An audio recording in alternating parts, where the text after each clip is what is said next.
우리가 성경의 지혜서라고 하는 전도서를 우리가 묵상을 하고 있습니다. 특별히 지난주에 습관이 중요하다.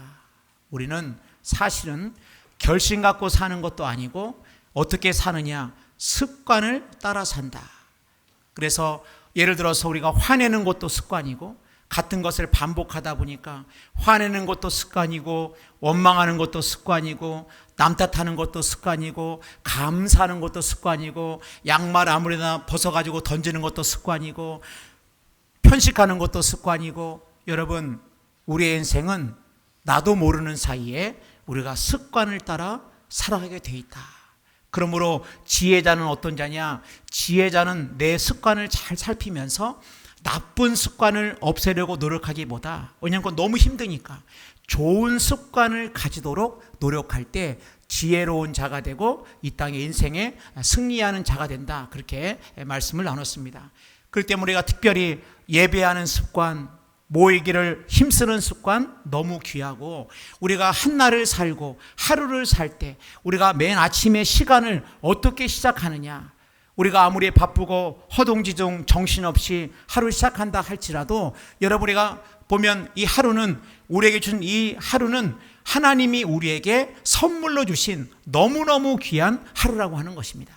이 귀한 하루 우리가 생각할 때 우리가 하루를 하나님의 말씀으로 단 5분이라도 하나님의 말씀을 읽고 단 1분이라도 기도로 시작하고 단 하나라도 우리가 감사하면서 하루를 시작하는 자, 여러분, 그럴 때 우리의 삶에 틀어졌던 우리의 삶이 제대로 잘 정돈되는 것은 어디부터 시작되느냐? 하나님의 말씀을 우리가 사모하고 또 아침 시간에 우리가 잘 정말 하루를 시작하기 전에 단 5분이라도 말씀으로 시작할 때, 어느덧 5분이지만 여러분, 어떤 사람이 목사님 5분 갖고 되겠습니까? 저는 2시간 정도 묵상하겠습니다.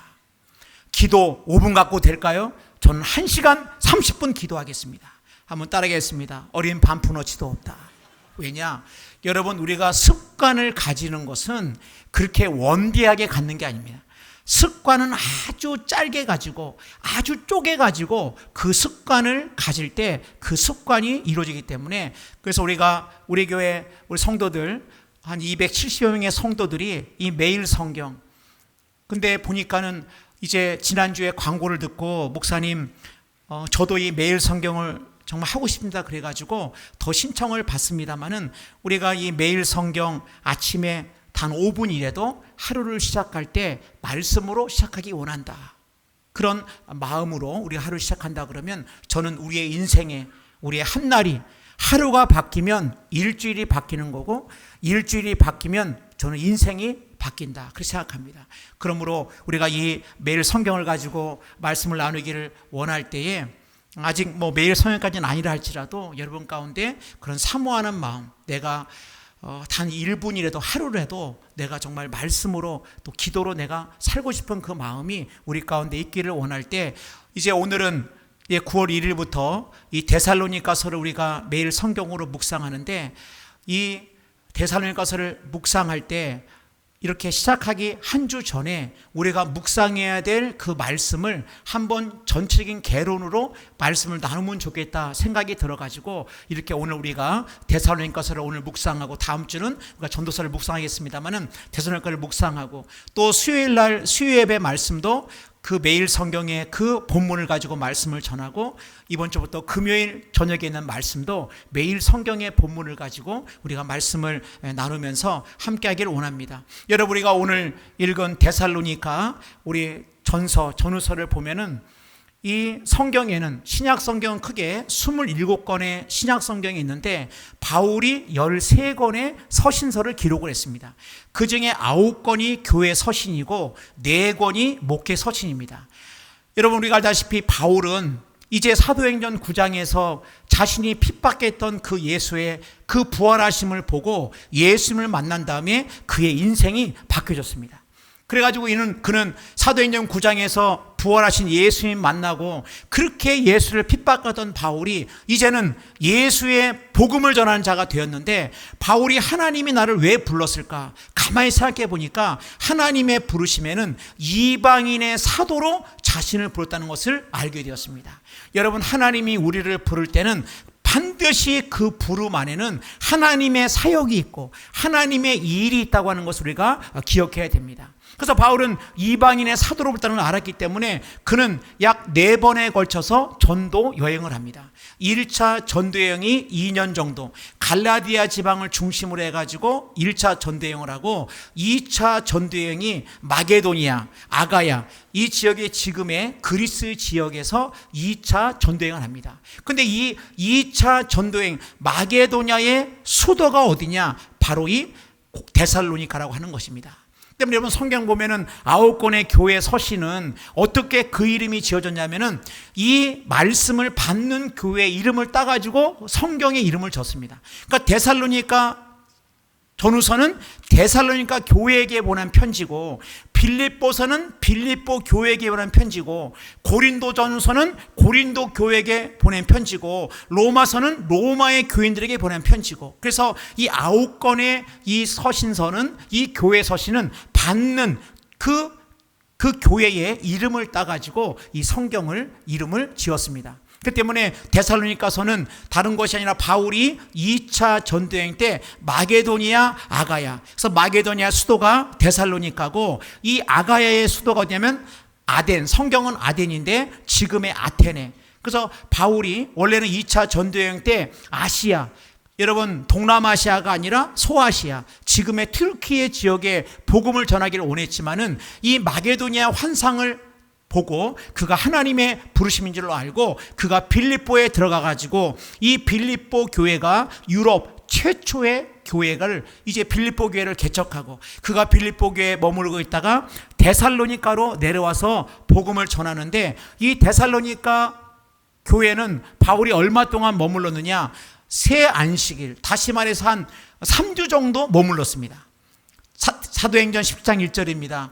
그들이 암볼리아와 아볼리아로 다녀가 데살로니가에 이르니 거기에 유대인의 회당이 있는지라 바울이 자기의 관례대로 그들에게 들어가서 새 안식일에 성경을 가지고 강론하며, 그러니까 이 바울이 새 안식일 한 20일 정도 그렇게 말씀을 전하다가 이 바울의 복음 전함과 시기함을 했던 유대인들에 의해 가지고 쫓겨나다시피 데살로니가를 떠나게 됩니다. 그래서 베레아를 거쳐서 아덴을 거쳐가지고 고린도에 당도하게 되는데, 고린도에서 데살로니가 교회의 소식을 듣고 바울이 쓴 서신이 이 데살로니가 교회라고 하는 것입니다. 근데 여러분, 3주밖에 머무르지 못했던, 이제 그렇게 연약했던 교회라고 생각했는데 이 교회가 어떤 교회냐, 어떤 교회가 되었느냐? 데살로니가전서 1장 7절입니다. 그러므로 너희가 마게도냐와 아가야에 있는 모든 믿는 자의 본이 되었느니라. 주의 말씀이 너에게로부터 마게도냐와 아가야에만 들릴 뿐 아니라 하나님을 향하는 너의 믿음의 소문이 각처에 퍼졌으므로 우리는 아무 말도 할 것이 없노라. 그러니까 여러분, 이렇게 3주밖에 머물던 아주 초신자였던 데살로니가 교회가 얼마나 건강하게 쓰고, 이 초신자였던 이들이 믿음 안에서, 그의 삶 안에서 그 아름다운 소문이 날 만큼 견고하게 섰다고 하는 것입니다. 도대체 그렇다 한다면 여러분, 우리가 생각할 때 나는 예수를 믿은 지 뭐 10년 있고 20년 있고 그럴 수가 있는데, 어떻게 그러면 이들은 이렇게 3주밖에 머무르지 않았더니 교회가 이렇게 든든히 서고 이 성도들의 삶이 어떻게 이렇게 바뀔 수 있었을까? 오늘은 2가지 우리가 말씀 나눌 때, 첫 번째로 이들은 말씀을 들을 때에 사람의 말이 아니라 하나님의 말씀으로 들었다고 하는 것입니다. 오늘 본 말씀 보니까 이러므로 우리가 하나님께 끊임없이 감사함은 너희가 우리에게 들은 바 하나님의 말씀을 받을 때에 사람의 말로 받지 아니하고 하나님의 말씀으로 받음이니 진실로 그러하도다. 여러분, 데살로니가 성도들은 이 말씀을 들을 때 사람의 말이 아니라 하나님의 말씀으로 받았다는 거예요. 여러분, 우리가 똑같은 내용의 말을 한다 할지라도 누가 말하냐에 따라서 다릅니다. 예를 들어서 제 친구가, 안경도 쓰지 않는 제 친구가, 안경점도 제대로 가진 친구가 저를 보고 예를 들어서 우리 황 목사 안경이 멋지다, 안경이 멋지다, 여러분 기분이 별로 안 좋으신 것 같은데 멋지다, 그런데 그 친구가 멋지다고 하는 것하고 전 세계적인 안경의 권위자가, 정말 그 이름만 들어도 알만한 안경의 권위자가 저를 보면서 그 안경이 너무 멋지십니다, 여러분, 그럴 때 이 말의 무게가 다르다고 하는 거예요. 받아들이는 사람의 마음이 다르다고 하는 것입니다. 그러니까 여러분, 데살로니가 교인들은 이 말씀을 들을 때 사람의 말이 아니라 하나님의 말씀으로 들었다고 하는 것입니다. 그 때문에 여러분, 우리가 이 땅을 살아갈 때 어떤 자가 지혜로운 자고 어떤 자가 인생을 살아갈 때 삶의 기준을 바르게 쓸 수 있느냐, 바로 하나님의 말씀을 사람의 말이 아니라 사람의 말로 들으면 어떻습니까? 그냥 이것은 지식적인 것밖에 되지 않습니다. 내가 아는 여러 가지 중에 그냥 사람의 말, 그냥 강연이나 어떤 좋은 말씀이나 그냥 어떤 윤리적인 이야기나 그것밖에 되지 않지만 하나님의 말씀으로 내가 받을 때 내 영혼이 살아나고 내 영혼에 더할 나위 없는 정말 삶의 기준되는 게 뭐냐? 바로 이 성경 하나님의 말씀이라고 하는 것입니다. 여러분, 저를 부를 때 우리 성도님들이 복덩이다 이렇게 부릅니다. 저희 교회에 얼마 등록하지 않으신 분들은 아니 어떻게 성도들이 목사님 올 때 복덩이라 부르냐, 거기에서 아마 의문을 가지신 분들이 있어서 생각이 됩니다. 근데 여러분, 제가 복덩이 된 게 하루 이틀이 아니에요.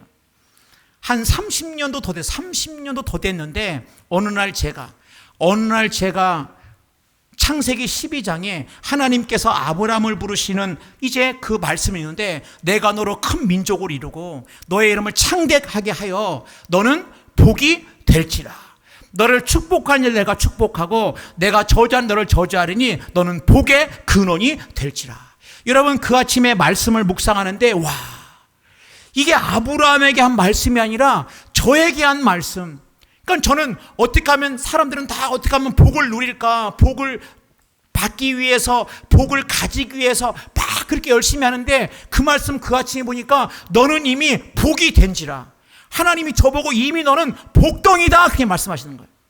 제가 그 아침에 정말 천둥 같은 주의 음성을 들었습니다. 야, 내가 복덩이구나. 그 때문에 내가 축복하는 자를 하나님이 축복하신다. 그때부터 저는 제 인생 가운데 늘 축복하는 인생이 되었습니다.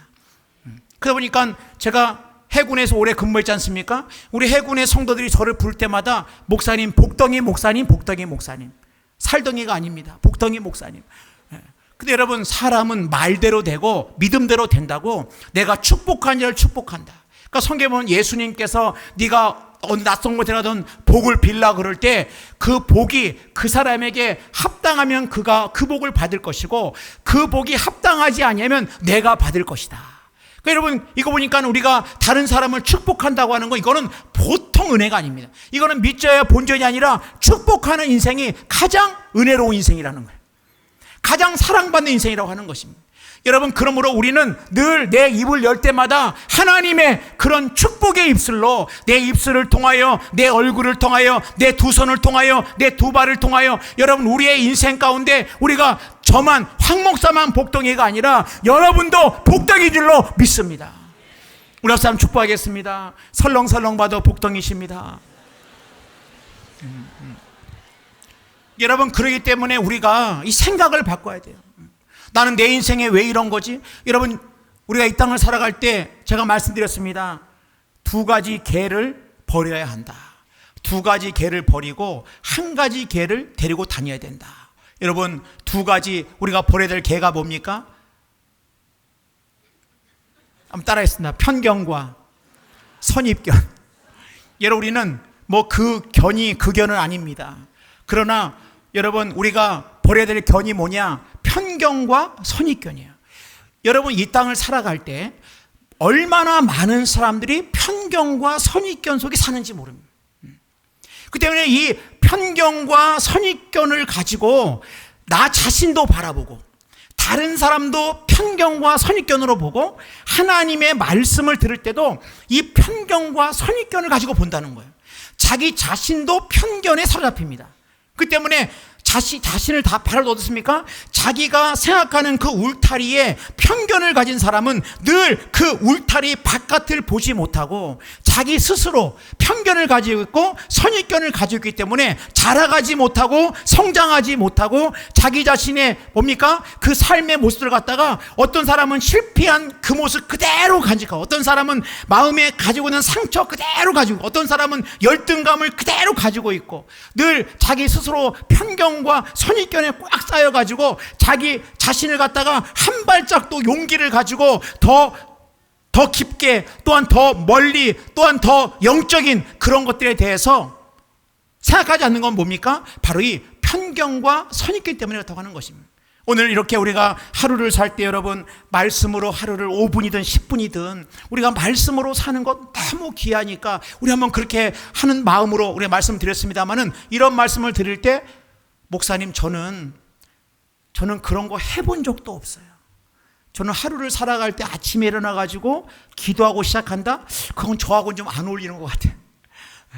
여러분 그런 마음이 들었다고 한다면, 여러분 그런 나하고는 안 어울린다? 나는 해본 적이 없다? 나는 원래 이렇게 살았다? 라고 하는, 내가 해보지 않은 것에 대해서, 내가 도전해보지 않은 것에 대해서 이 편견과 선입견을 버리는 것, 여러분 그 때문에 우리는 내가 혹시 가지고 있는 편견은 뭐가 있을까? 내가 다른 사람들을 바라볼 때 내가 그 사람의 삶과 그 사람의 상황을 이해하지 못한 채 그냥 편견과 선입견을 가지고 단편적으로 누구를 판단하거나 누구에 대해서 정죄를 했다고 한다면, 여러분 내가 가지고 있는 편견과 선입견을 벗어버린다고 하는 거. 그 때문에 우리가 보면은, 여러분 우리가 어떤 이런 분들 계시죠? 나는 영적인 것에 대해서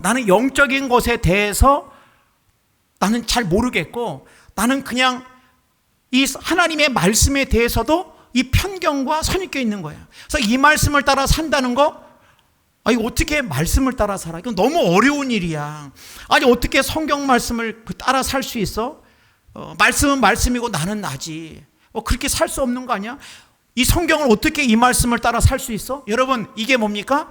우리가 가지는 편견과 선입견입니다. 하나님은 우리를 사랑하시기 때문에 우리가 살 수 없는 것, 우리가 할 수 없는 것에 대해서 하나님은 우리에게 하라고 말씀하지 않으십니다. 하나님 우리가 할 수 없는 거, 그때 여러분 따라해서 두려워하지 말자. 어떤 분은 은혜를 많이 받으면 하나님 나 선교사로 가라는 거 아니야? 내가 있는 거 모든 거 다 하나님 드리고 나 떠나라는 거 아니야? 옆 사람 축복 염려하지 맙시다. 여러분 그거 염려하지 마세요. 하나님은 다 우리를 너무너무 잘 알기 때문에 하나님은 우리를 할 수 없는 것을 하라고 말씀한 적이 없어요. 그리고 이 말씀을 따라 살면 그 인생 가운데 축복을 누릴 수밖에 없다고 하는 것입니다.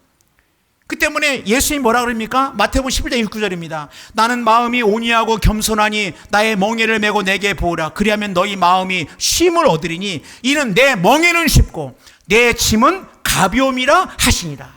여러분 멍에가, 예수를 따르는 멍에가 이게 너무 막 무겁고 이게 말씀을 따라가는 길이 그것이 어려운 것이 아니고, 내 멍에는 쉽고 내 짐은 가볍다. 예수를 따라 사는 길이 어렵고 힘든 길이 아니라, 할 수 없는 것이 아니라 편견과 선입견을 벗어버린다고 한다면 이 말씀을 따라 사는 삶이 가장 복된 삶이라는 것입니다. 요한일서 5장 3절 말씀 보면, 하나님을 사랑하는 것은 이것이니 우리가 그의 계명들을 지키는 것이라. 그의 계명들은 무거운 것이 아니로다. 하나님의 말씀은 무거운 것이 아니라는 거예요. 하나님 말씀은 내가 할 수 없어.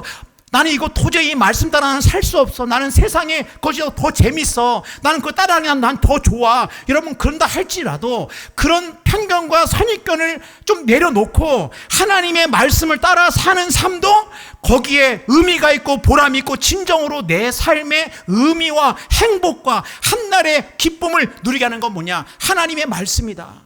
그래서 말씀은 무거운 것이 아니다. 그 시편 114절 말씀 보면, 내가 모든 재물을 즐거움과 같이 주의 증거들의 도를 즐거워하였나이다. 이 말합니까? 시편 기자는 정직합니다. 내가 재물을 즐거워했던 것처럼 자기가 재물이 오는 거 너무 기쁜 거예요.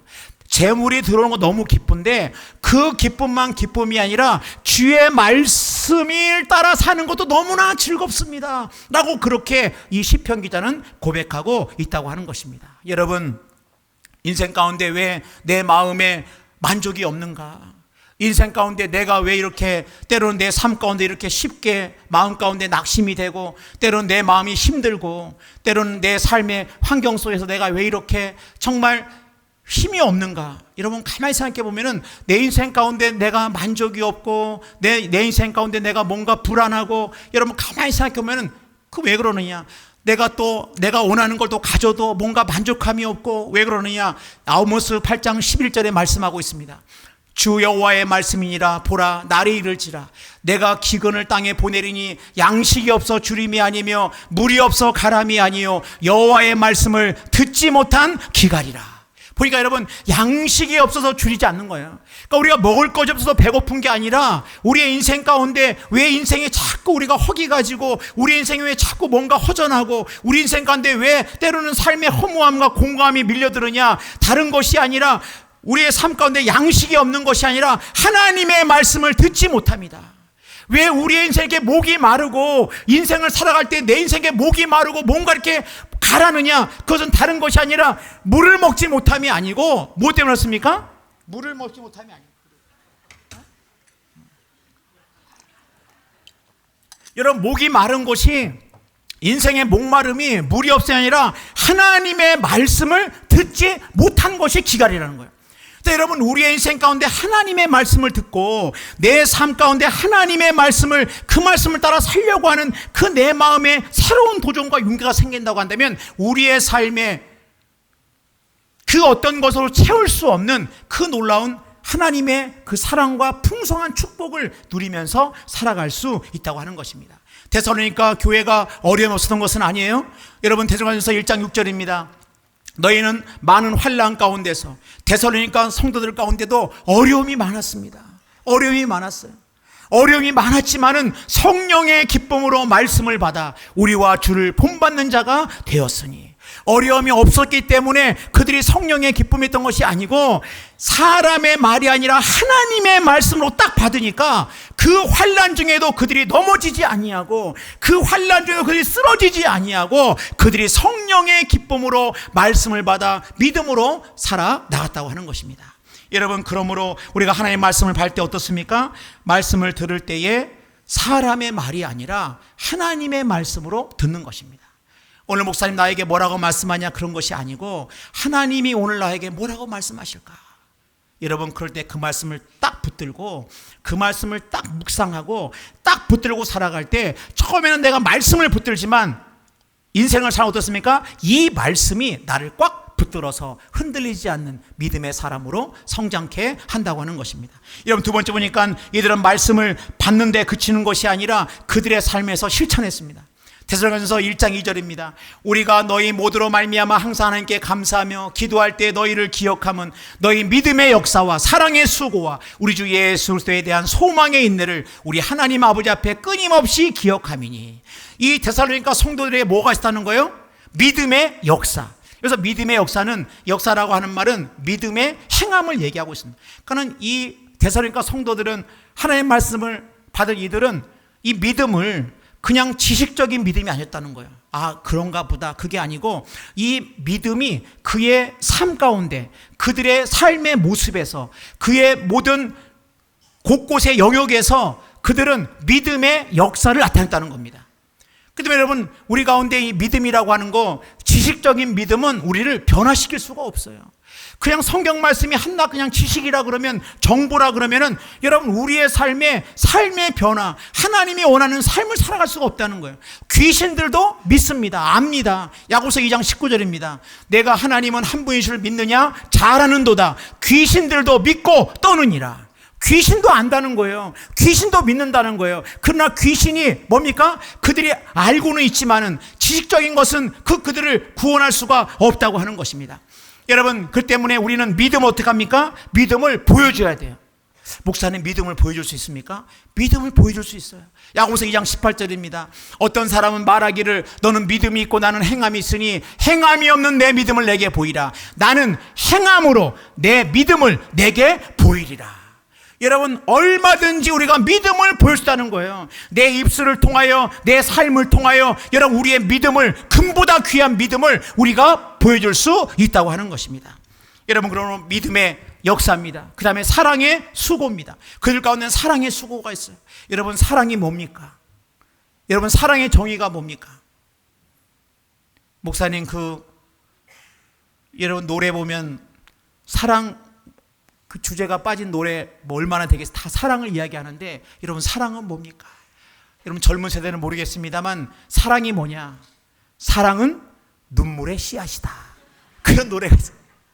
그런 옛날 노래가 있어요. 사랑은 눈물의 씨앗이다. 여러분 가만히 보니까 이게 나름대로 이게 의미가 있어요. 의미가 있어요. 여러분 사랑한다고 해가지고 마냥 좋은 게 아니에요.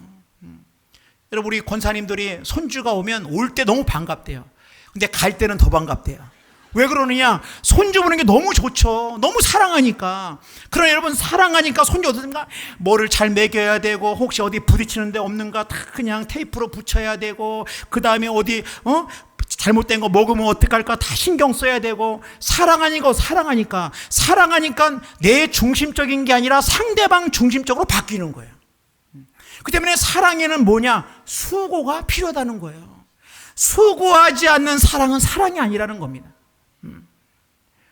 여러분의 자녀를 사랑하니까 엄마 나 제육볶음 먹고 싶어 그러면은 너무 피곤하고 뭐 그냥 그래 그냥 대충 먹자 그렇게 하지 않고 그냥 사랑하는 마음에 그냥 피곤해도 마트 가가지고 삼겹살 사가지고 와가지고 볶아주고 웃는 거 보면 모든 수고 그냥 다 사라지고 먹는 거 보면 좋아 보이고. 왜 그렇습니까? 사랑하기 때문에 그렇다고 하는 것입니다.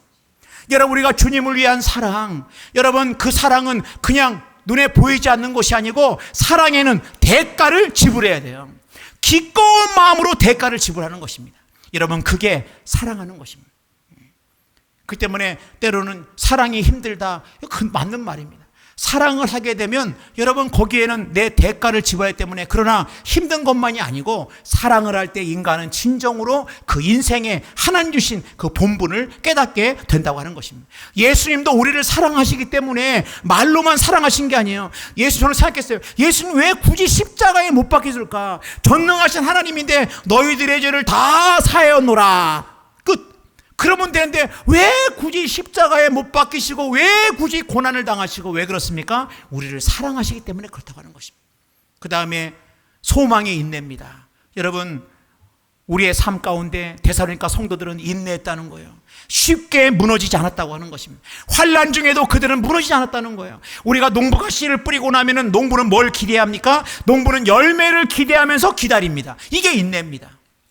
자녀들 여러분 아무리 공부하라고 막 방에 밀어붙이고 책상에 앉게 해도 그 아이들의 마음에 소망이 없으면 내가 왜 공부를 해야 하는가 소망이 없으면은 앉아가지고 뭐합니까? 그냥 딴 생각만 하게 되는 거고 억지로 안 되는 것입니다. 여러분 우리 인생 가운데 이 데살로니가 성도들은 소망이 있었어요. 어떤 소망이니까 주 예수 그리스도에 대한 소망이 그들 가운데 있었다고 하는 것입니다.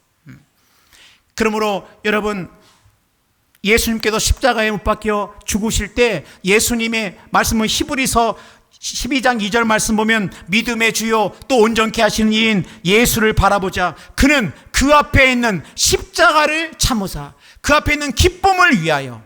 그러니까 예수님이 십자가를 질 때 예수님이 억지로 할 수 없이 진 것이 아니라 너무 기쁘면서 지으셨다는 거예요. 왜 그러느냐? 우리를 구원하시고 우리를 사랑하시기 때문에 그러셨다고 하는 것입니다. 여러분 그러므로 데살로니가 성도들은 3주밖에 되지 않았지만 예수를 믿은 지 얼마 되지 않았지만 그들에게는 하나님의 말씀으로 받고 믿음의 역사, 사랑의 수고, 소망의 인내 가운데 살았던 것처럼 이 말씀이 나하고 상관없는 것이 아니라 주여 나도 그렇게 살게 하여 주옵소서.